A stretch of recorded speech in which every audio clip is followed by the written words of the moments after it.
37e minute, retour au score de Sedan, Abdoun frappe, 1 partout. Jusqu'à ce qu'il y en ait au premier qui rate. Le premier qui rate, Abdoun, qui a la grosse responsabilité de qualifier le CS Sedan Ardennes pour les demi-finales de la Coupe de France. Face à face entre peut-être l'homme du match côté sedanais, Abdoun, et l'expérimenté Ulrich Ramé. Et Sedan qualifié pour la demi-finale. Sedan qui fait tomber les Girondins de Bordeaux. Qualification au tir au but. Abdoun qui qualifie Sedan, rien à dire, 4 buts à 3. Et avec une panenka. Avec une petite panenka pour terminer.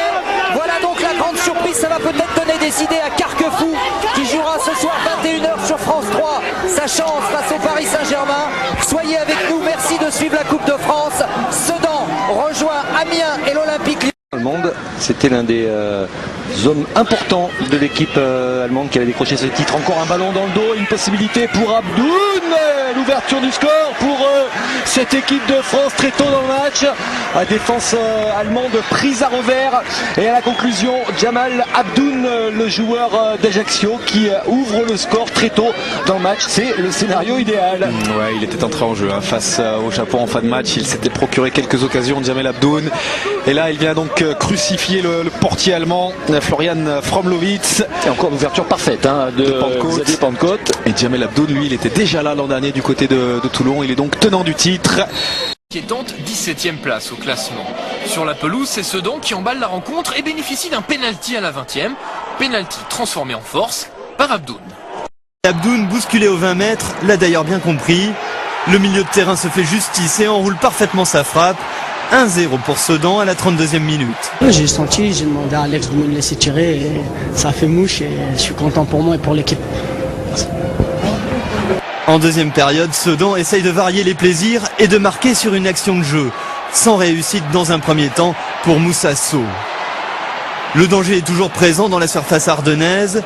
Philippe Brunel puis Ben Kalfala ne sont pas loin d'égaliser, mais butent toujours sur Regnault. Jamal Abdoun, lui, est tout près d'obtenir un nouveau coup de pied arrêté, mais le pénalty réclamé n'est pas accordé.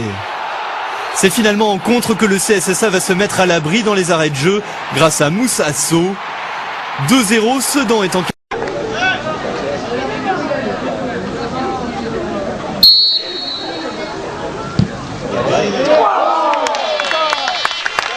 Et a inscrit le second avant de céder sa place. Moi, ça fait du bien de revenir et maintenant l'objectif c'est de bien me préparer pour pouvoir réintégrer les professionnels. Il n'y a pas eu de crainte? Non, franchement non, on y pense plus. Le centre d'Albert Bunning, le milieu de terrain sedanais, est touché et dévié de la main par Leca, le défenseur canet. L'arbitre, monsieur Lannoy, n'hésite pas. Penalty.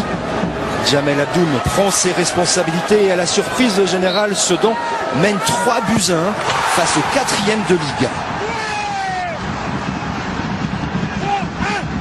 1. Sedan tout proche de la terre promise quand... Après le malaise cardiaque de Marco Randriana, on a quand même eu le droit à du sport au stade Louis Dugoguez. Peu d'occasions dangereuses et un but sedanais d'Alexis Allard qui dévie du genou la frappe d'Abdoun. Nieur en fin de match à l'occasion d'égaliser, mais c'est juste à côté. Les Chamois sont 15e et Sedan saute à la 10e place. It's on the left foot and a brilliant save from Landreau. Ricardo Fati looking for the penalty, and it is a penalty. It's been given very soft. Let's have a look. Fati gets there ahead of Sylvain Armand and goes down, and there is very little in that, but the current non-player to take charge of this spot kick. Abdoun against Landreau, and Nantes are back in it. No mistake whatsoever from Jamal Abdoun, sending Michael Landreau the wrong way. Jamal Abdoun has done just that, but there'll be some talk about that penalty.